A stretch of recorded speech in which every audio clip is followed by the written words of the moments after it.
श्रीगुरुभ्यो नमः। हरिः ओम। श्रीमहागणाधिपतये नमः। श्रीमहासरस्वत्यै नमः। श्रीगुरुभ्यो नमः। हरिः ओम। अज्ञानतिमिरान्धस्य ज्ञानाञ्जनशलाकया चक्षुर्मीलितं येन तस्मै श्रीगुरवे नमः। విశ్వావసనామ సంవత్సర ఫలితాలు చెప్పుకుందాం. విశ్వావసనామ సంవత్సరం చైత్రశుద్ధ పాడ్యమి ఆదివారం 30/3/2025 అంటే 30వ తారీఖు మార్చి నెల 25వ తారీఖున రేవతి నక్షత్రయుక్త ఆ రోజున విశ్వావసనామ సంవత్సరం ప్రారంభమైంది. విశ్వావసనామ సంవత్సరం 6వ రాశి కన్యారాశి ఫలితాలు చెప్పుకుందాం. ఈ కన్యారాశికి కేతు బాగాలేడు. తర్వాత 7వ రాశిలో 6 గ్రహాలు చేరినాయి. ఈ 6 గ్రహాల వల్ల కూడా బాగా సమస్యలు ఇబ్బందులు ఎక్కువగా ఉంటాయి. గురువు బాగున్నాడు, కుజుడు బాగున్నాడు. అంటే 8 గ్రహాల్లో 6 గ్రహాలు పూర్తిగా బాగాలేవు. అయితే ఈ ఏప్రిల్ నెలలో మార్చి నెల 30వ తారీఖే మనకు సంవత్సరాది రావటం చేత మార్చి 30 నుంచి కూడా సంవత్సర ఫలితాలు చెప్పుకుంటున్నాం. ఈ 30వ తారీఖు రోజున 6 గ్రహాలు ఒక చోట చేరటం వల్ల ఈ రాశి వాళ్ళకి బాగా ఇబ్బందులు బాగా సమస్యలు రావడానికి బాగా అవకాశం ఉంది. వ్యాపారస్తులకు కానీ, చదువుకునే పిల్లలకు కానీ, మోటార్ ఫీల్డ్ వాళ్ళకి కానీ, మరి డబ్బు వడ్డీలకు ఇచ్చేవాళ్ళు కానీ, వడ్డీలు తెచ్చేవాళ్ళకి కానీ చాలా ఇబ్బందులు సమస్యలు నష్ట కష్టాలు బాగా ఎక్కువగా కనబడుతున్నాయి. ఈ రాశిలో గురువు బాగున్నాడు, విద్య ఉద్యోగం బాగుంటుంది. కుజుడు బాగున్నాడు, ఆస్తులు కొనుక్కుంటానే చాలా బాగుంది. ఇది చాలా మంచి సమయం, చాలా బాగున్నది. ఇది చాలా బాగున్నప్పుడు కొన్ని ఎట్లా ఉంటాయంటే, ఎప్పుడు కూడా మంచి చెబితే ఎక్కడం చాలా కష్టంగా ఉంటుంది. చెడు అనేది చాలా తొందరగా వచ్చేస్తుంది. ఇప్పుడు ఏం చేస్తున్నారు? ఉద్యోగం చేస్తున్నారు. ఉద్యోగ రీత్యా ప్రమోషన్ మంచి టైం అనుకోండి, ప్రమోషన్ వచ్చింది. ప్రమోషన్ రాగానే ప్రతి సాటి ఉద్యోగస్తులు ఏమంటాడు, రే ఇవాళ నీకు ప్రమోషన్ వచ్చింది, నువ్వు ముందుకే వెళ్ళిపోయావు, మరి ఇక మాతో ఉండవు కదా, మరి మాకేదైనా పార్టీ. ఏమి చేయ పార్టీ అంటే మందే విందు తాగటం. వీడు ఎప్పుడూ తాగని వాడైనా సరే, నువ్వు తాగితే కానీ మేము తాగాం, నువ్వు మాకిచ్చేది ఏందిరా, కంపెనీ ఉండాలి, నువ్వు మాతో కలిసి తాకపోతే మాకెందుకు నీ విందు. ఏదో నువ్వు సంతోషంగా ప్రమోషన్కి పోయినావు కాబట్టి అందరం సంతోషంగా విందు చేసుకుంటున్నాం, కానీ నే తాగను నేను బడి కట్టుకుంటానంటే కుదరదు అని. మరి తెరిచిన పిట్ట వనం వల్ల తెరిచిందిట. ఆ పిట్ట ఏం చేస్తుంది? ఏదో 2 గింజలు తినాల్సిన మొత్తం కొట్టిపోస్తుంది, పంట మొత్తం నాశనం అయిపోతుంది. అట్లాగే వీడు ఉద్యోగంలో ప్రమోషన్కి పోవటం వల్ల ఫుల్గా పడిపోయి అంత తాగిచ్చి ఇంటికి తీసుకెళ్ళి మోసుకెళ్ళి ఇంట్లో పడేస్తారు.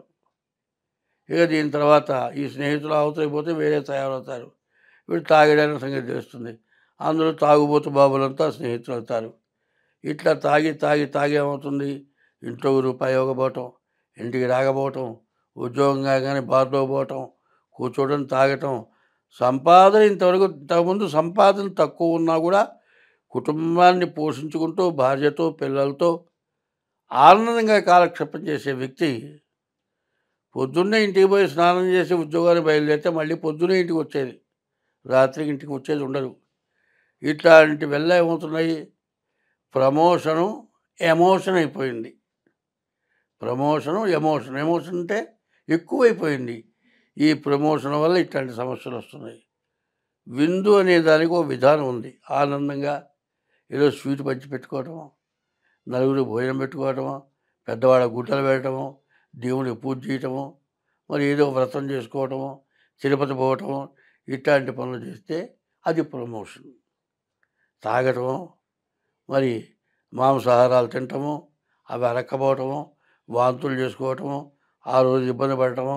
అరే ఇంతటితో కాదు కానీ ఇంకా 2 రోజులు తాగితే నీకు ఆ ఇబ్బంది ఉండదురా, ముందు అలవాటు చేసుకో అని దగ్గర చేరి బాగా నేర్పుతారు.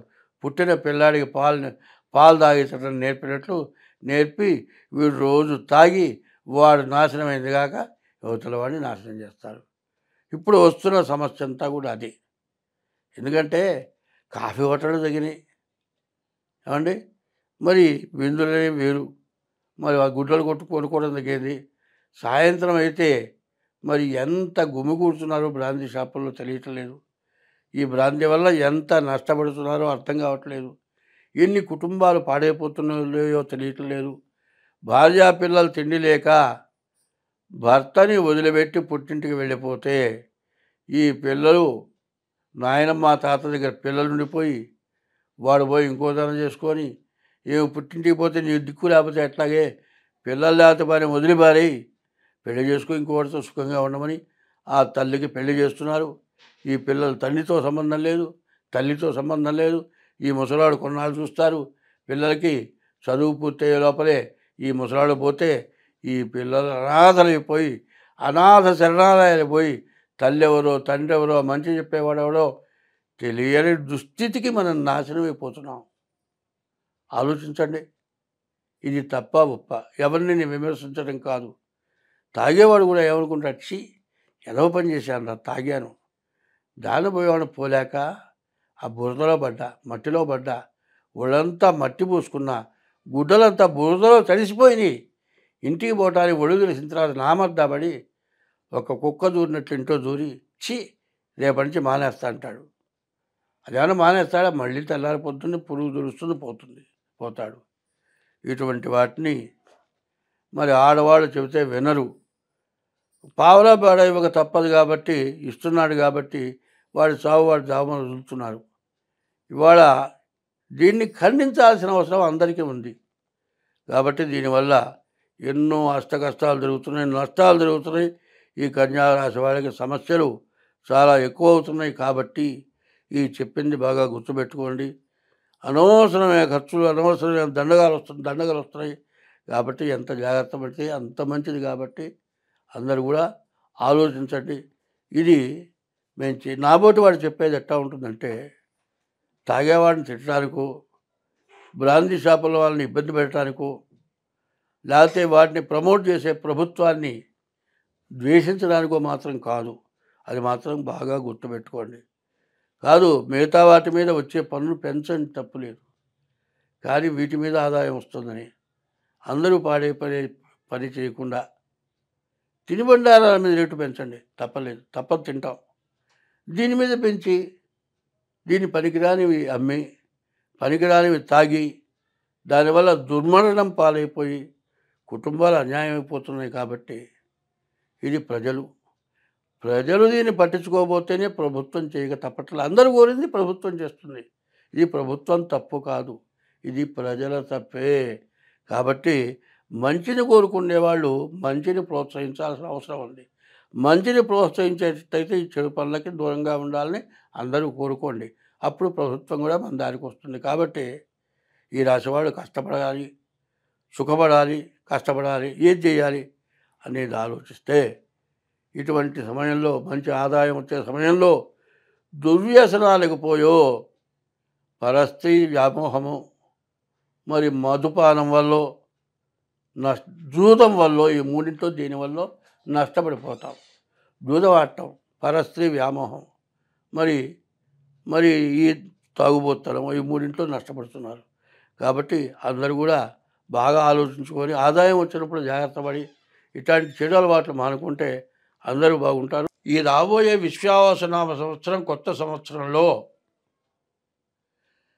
ప్రత్యేకమైనవి, ముఖ్యమైనవి, వినాల్సినవి, పాటించాల్సినవి ఉన్నాయి. అవి చాలా కొద్దిలో ముఖ్యంగా చెప్తూ ఉన్నా. రాజకీయంలో సమస్యలు బాగా ఎక్కువగా ఉన్నాయి.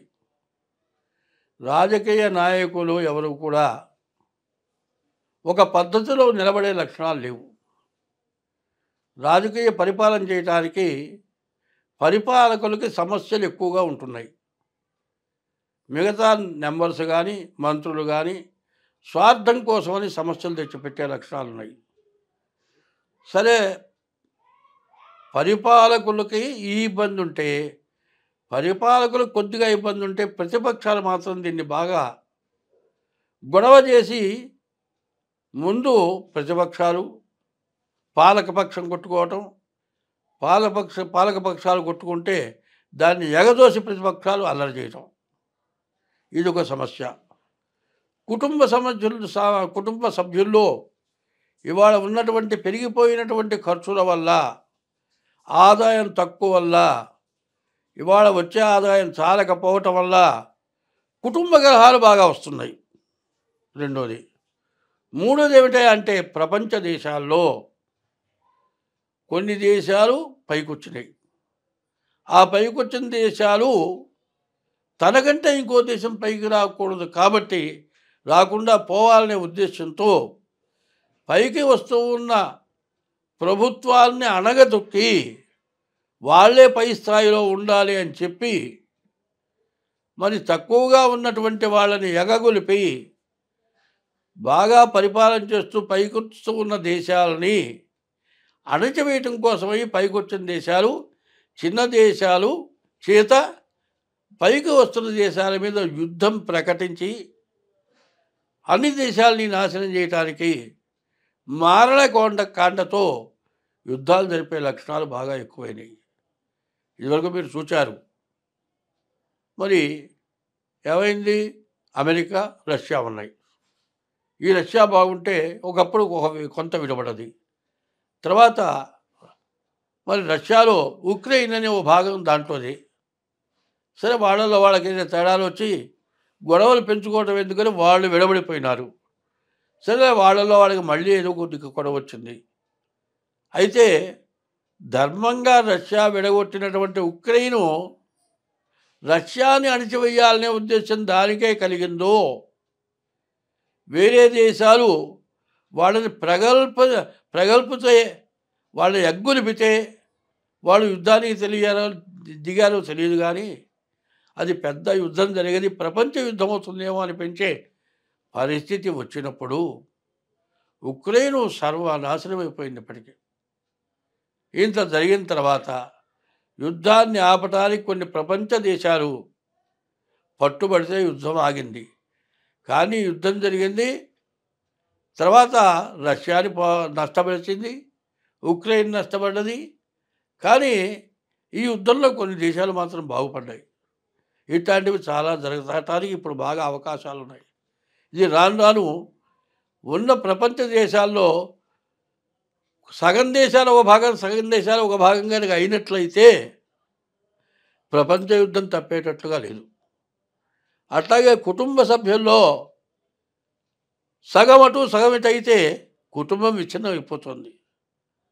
మన భారతదేశంలో పరిపాలకుల్ని అణిచివేయడానికి ప్రతిపక్షాలు ఇబ్బంది పెట్టడమే కాక, పాలకపక్షంలో ఉన్నటువంటి కొంతమంది మంత్రులు కానీ నాయకులు కానీ వాళ్ళ స్వార్థానికి వాళ్ళకి తగినటువంటి ఆదాయం లేకపోవటం వల్ల పాలకపక్షంలో రెవల్యూషన్ వచ్చి పాలకపక్షాన్ని పనియటానికి ప్రయత్నాలు జరిగి ఇట్లాంటివి రకరకాలైన నష్టాలు రావడానికి బాగా అవకాశం కనపడుతోంది. కాబట్టి ప్రకృతి విపత్తులు బాగా రావటానికి, విపరీతమైన వర్షాలు, విపరీతమైన ఎండలు, నదులు పొంగటం, మునిగిపోవటం, మరి పంటలు నాశనమైపోవటం, తినడానికి తిండి లేక ఇబ్బంది పడటం, పండిన పంట చేతికి రాకపోవటం, కష్టపడేవాడికి అంతా కష్టం చేసి పెట్టుబడికి కూడా తగినటువంటి ఆదాయం సగం కూడా, పెట్టుబడిలో సగం కూడా రాకుండా ఇబ్బంది పడటం, పరిపాలకులు సహాయం చేయలేకపోవటం, ఇట్లాంటి సమస్యల్లో ప్రపంచ దేశాలను కూడా కొట్టుమిట్టాడుతున్నాయి. మన దేశానికి కూడా అట్లాంటి ఇబ్బందులు వచ్చేటట్లుగా కనబడుతూ ఉన్నాయి. మన దేశం బాగా పైకి వస్తున్నది. ఇట్లాంటి టైంలో మన ఇబ్బందుల్ని ఇంకా అధికం చేసి ఇంకా కొంతమంది మనల్ని పడగొట్టడానికి సిద్ధంగా ఉన్నట్టుగా కనబడుతోంది. కాబట్టి పాలకపక్షం, ప్రతిపక్షం, ప్రజలు బాగా ఆలోచించుకొని అందరూ మంచిగా ఉంటే మనం అందరం బాగుంటాం, అందరూ సుఖంగా ఉంటాం. స్వస్తి.